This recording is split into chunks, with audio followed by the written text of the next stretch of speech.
Gaafa sana namoonni wajjiniin turre Pastor Niftaalem fa'aa wajjiniin turre Wangeelaawii Efreemii egaa namoonni nu bukkeedhaa boqotan immoo faarfataa baay'ee akkuma sila jedhee muuziqeessaa Biqilaa kan jedhamu Baddiluu kan jedhamu isaan gara gooftaa deemaniiru obboloonni kunis nu faana turanii gaafa sana.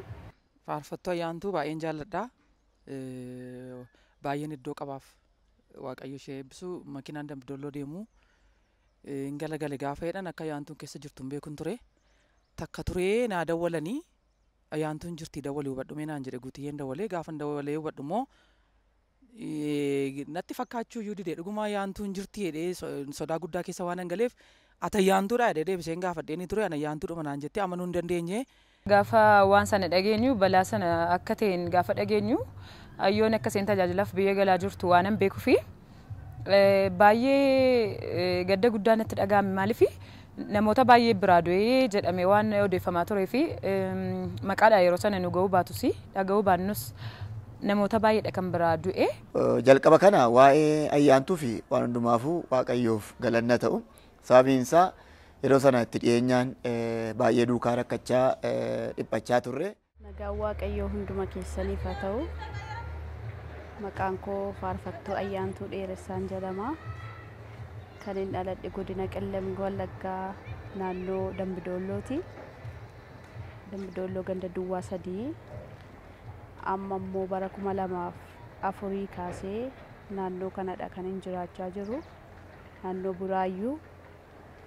Egaan har'a wanti fuula keessan duratti dhiyaadhee fi mudannoo tokko jira. Duraan dursa garuu akkaataa akkasiitiin carraa akkasiin waan naalattanii taa'ee akkasittiin fuula keessan dura akkan dubbadhu waan gootaniif Waaqayyoo isin eebbisuun jechuu barbaada.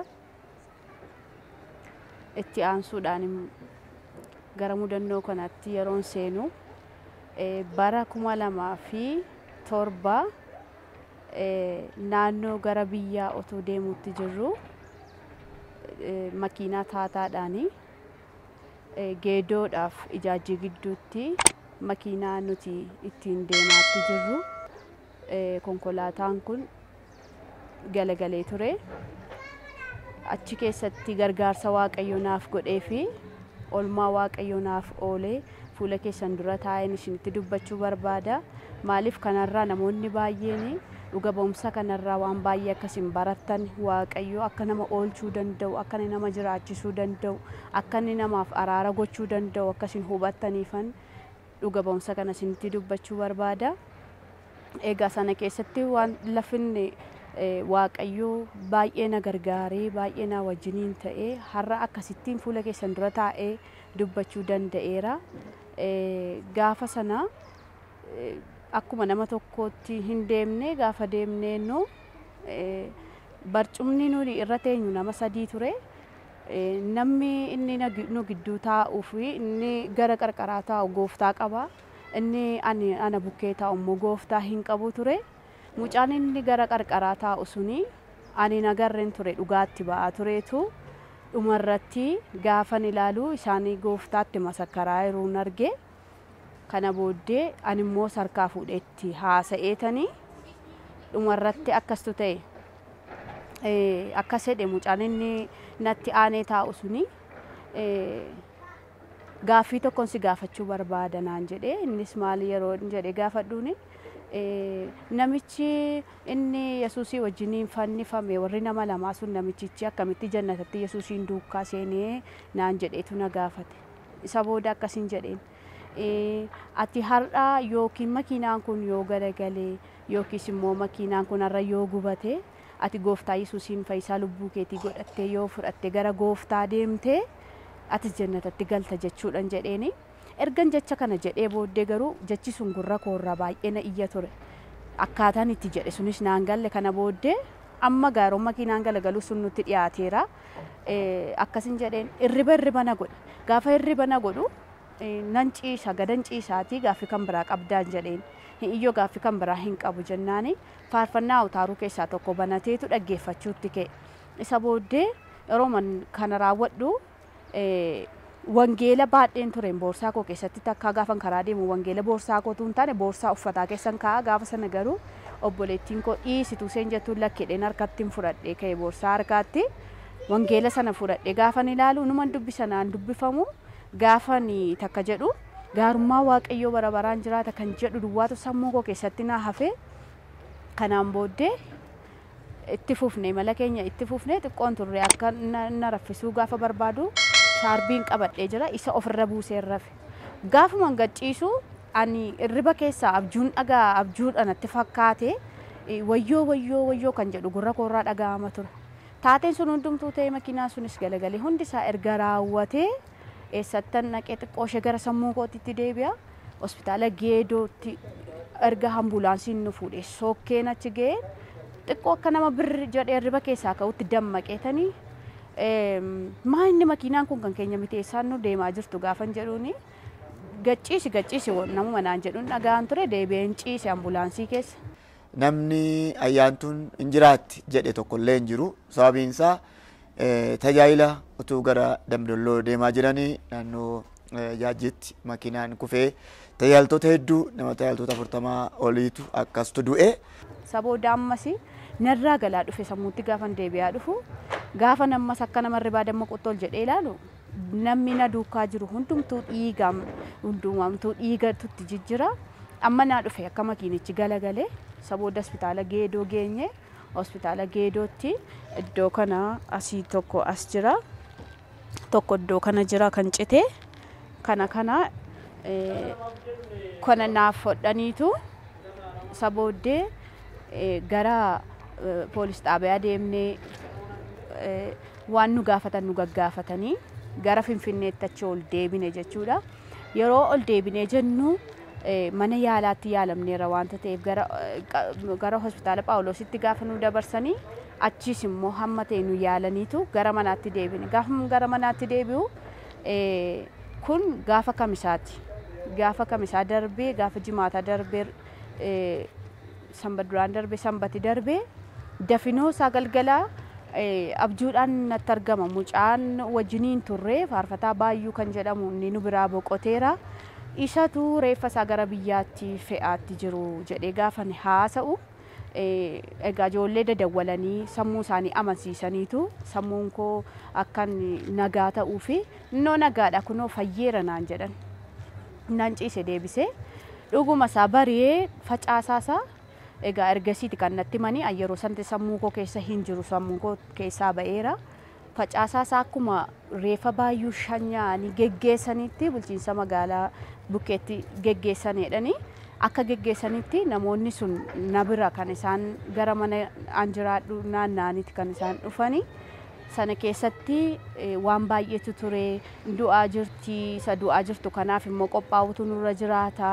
jedhanii qophii isaanii du'aa kootiif awwaala kootiif wantoota barbaachisu namoonni mammari'achaa turaniiru jiru kaan immoo mana yaalaa Boonaat jedhamu achitti na eegaa turanii kanaan booda nan deeme maaliif egaa yeroo sana ani yaada lama keessan jira yeroo sammuu kootti deebi'u mataan koo kuni nan rukutame malee nan dhiinne garuu dhiigi namootaa akkasittiin mataa koo walitti maree qabateera waanta ta'eedhaaf isas sammuun koo na yaadeetu baay'ee na dhiphata ture garuu Waaqayyo na gargaaree achi deemnee achitti na yaalamee achitti yaalamaa ergan ture Waaqayyo na gargaaree lafa sanaa ka'ee gara mana jiraadhu ittan deebi'ee akkasittiin Waaqayyo na gargaaree carraan deebi'anii lafa kanarra jiraatu Waaqayyo naaf laateenii akkasitti jiraachaa jira.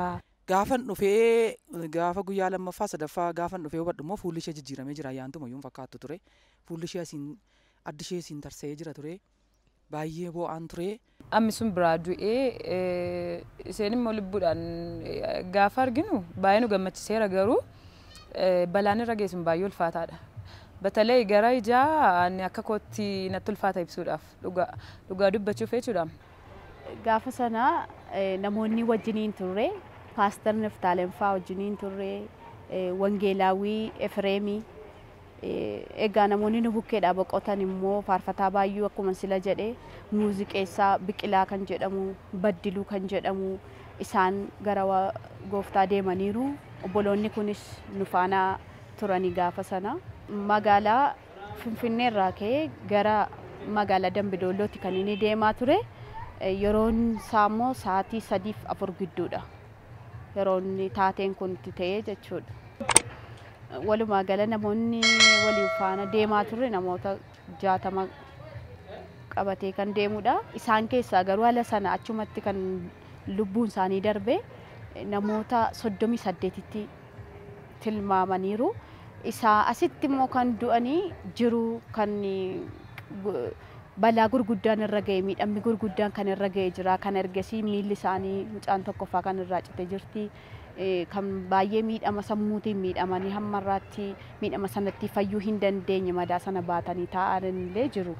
Ani yeroo sanayyuu dawwalaan ture namni jalaa hin kaafne silkii ishee turtee ishee dhumatu na jalaa kaasee namatu na gowwoomsa jedhee yaade malee namni makiinaan Dambidolloo dhaqu suni baay'ee akkaataa addaatti galagaleedhani. Isheedhan jennee dhuguma jiraattis jedhee yaadne ani baay'ee raafamee siin sodaa guddaa keessan galee jechuun baay'ee natti ulfaata kana dhaga'u kotta yaantuu akka hin bareen amma guyyaa har'aatti jaalala guddaan qabaafan nama Waaqayyooti isheen dhuguma iddoo guddaan qabaafisi. Akkan dhaga'een baay'een sodaadhe guyyaa lamaan booda gaafa naqee argu ishees ayyaantuudha jedheen deebisee gaafadheen addi ishee kun jijjiirama normaalii fuulli ishee jijjiiramaadha. Ammas isan galu dhuguma jiraattedhe yaanneen maalan dhagaa jechaan ture san manatti galuyyuu. Maalan dhagaa maal dawwalanii natti munduuti moon jiraat ayyaantuma fakkaattu bakka maaliif sammuun ishee rukutameera ayyaantuudha jedhee yaanneen calluma deemte akka dhaabadhee ilaaletanii sagalee isheetiin hin bare. Waaqayyoo ulfaatu. Obboleettiin tokko naannoo biyyaatii turteetti. Isheetu natti hime ergasii isheen sammuu ishee beetti duddarra kanarra dhaamte makiinaan yeroo kufu isheen bakkee keessa teessi turte namoota baay'eetti cime warra reeffaas dhiisanii warra lubbuun dhaan keessa jirutu gara mana yaalaatti ambulaansiin fufuudha ture. Isa booddee akkas jetteetu natti himte reeffa warra kukkufanii reeffa walitti butanii jiran keessattitu siinis si dabalanii reeffa jedhaniitu achitti si dabalanii jirutu ani isheen immoo wayyaan uffadhe waan beektuufi na argiteetu sosocho'uu koo gaafa argitu itti dubbatte namootatti wayyoo naafuudhaa seenaafuudhaan jedheen iyyee jette achumaan mucaa keetii ennaan eeyyeen mucaa kootiin jedheen jette kanarratti dhufaniitu na fuudhanii dallaa namaa jalatti na butanii dheebicha cabsanii narra bubuusaniitu dubartoonni achi safaraa aannan fidaniillee natti qabaa turanii jedhanii akkaataa akkasiitiin hamman of barutti illee sadarkaa akkasii keessan ture jechuudha. Kana booda maatiinis tokko dhufanii turanii yaalamni erga xumurree Waaqayyo isaan eebbisu faarfataa gurmeessaa faana yaadadha. Isaan kun makiinaa qabatanii dhufaniitu gara Finfinneetti kan isaan nu fidan. Egaa gaafa sana xinnoo ilkaanni koo kunis xiqqoo isheen dhaamee ture. Sanaan booda ilkaanni kun taa'uu keessa na nyaachaa dhufe. Gaafa garmalee natti hammaatu ilkaan koo kunis tarii namoonni baay'een kanaan dura warri biyyattis na beektanii ilkaanni koo kanaan ture baay'een keessanii yoo mallee namni mucaan tokko simiti naan jetteetu ennaan lakki akkasiin jedheen ilkaanni kee akkasiin turre naan jechaa turte. Kanaaf ilkaanni koo isin argitan kun ilkaan koo miti sanarraa kan kee jijjiirradhee baasee ilkaanni inni uumama kooti narraa badee egaa akkasumatti jiraachaa jira jechuudha. Hospitaala fidanii baay'ee nama sodaachisa ture baay'ee nama sodaachisa. Inni afama waan hin jedhamnedha waan ta'eef jechuudha. Garuu qaxaroo malee du'anii Waaqayyo lubbuu si hambiseera. Taateen tataa ture isheen kan isheen hin beekne yeroo biraallee ergiseen fayyite kan akkas jennee gaafataa turre. Annan du'a dhiisaa yeroo isheen jettu jira. Nummoo akka waan isheen beektutti isheen garuu saati sana hin beektu baay'ee. Induutu jennaan keessumaa kana yaadadhu halkanni bira bulaa turre nuni yeroo tasee waan taaneef taraa bira bulaa turre na baay'uun indu'e mette nuni akka inni du'e dhageenye garuu isa seen akkasettu gaafa dhageenyu dhiisennee sammuu tasgabbeessuuf fenne waan biraa haasofna malee waa'ee balaa sanaa haasofnu turre. Na dhuguma ganama isaa gaafa dhageenyu silkiin bilbilamee gadi baanee haasofne silkiin bilbilamee baay'uun boqoteera jedhame. Baay'ee gadda guddaan nutti dhaga'ame bakka nuti isheen hin beektu turte ergi fayyiteedha kan isheen irra caalaa dhageesse natti fakkaata. Mucaan waa'ee na bukkee ture suni egaa deemnee gaafa hundumtuu xumuramee mi'a keenya akka fudhannuuf poolis xaabiyaa geedoo gaafatti nu geessanii jennu sharaa irra akkas reeffarra huwwisaniitu jiru. Reeffa sana keessa namoonni ganama na geggeessan waan jiraniif reeffa sana keessatu yeroo namoonni fuudhuu dhufan isaanis dhaabataniituma ilaalaniitu mucaan ganama si bukkee taa'aa ture suni hin du'e reeffa isaa argineerra naan jedhanii mucaan sun akkasittiin na bukkeedhaa boqotee ganama waan nama dhibu keessa lakkoofsa 51 ture kan koo kan saammoo 52 inni gidduu suni kan koo sanarra gara mastaawtiitti aanuun taa'eetu ture. Ani immoo kan gidduu sana taa'uuf ture garuu kan tikeettiin koo 51 waan tureef irraa ka'e jedhaniitu kan kaasanii akka carraa ta'e inni hin boqotee du'eera. Waaqayyo garuu kunoo wajjiniin dudubbachaa ture waa'ee gooftaatti haasa'an ture waan baay'ee dudubbannee booddee dhugumayyuu tarii maaltu beeka yeroo sana qalbii isaa jijjiirratee waa'een gooftaas galeeraaf ta'a waan baay'ee gaaffii inni gaafate sunis gaaffii nama dhibu ture. Akkasitti namni sun illee boqotee kan nama dhibu keessaa immoo ani balaamti narra ga'ellee Waaqayyo baay'ee naaf of eeggate maaliif akka laffiin taa'aa ture mastaawtiitti waan aanuuf gaafan taa'e yaadu mucaa tokko faannis harkasaa kanatu miidhame gaafan gaafadhu makiinaan kun akkamitti gaggalagalee isima tokko galagale moo gara kan biraarra galagale yeroo jedhu Indaam garati teessuun galagalee an harka koo beekaa faa jedhee natti dubbatee ture mucaan sun jechuudha. Karati teessuun galagalee gaafa jedhu Waaqayyoo akka inni harkuma isaatti baatee anaan dhosse anaan naa galee baay'ee natti tole. Waaqayyoon kanaaf baay'een guddisee galateeffadha.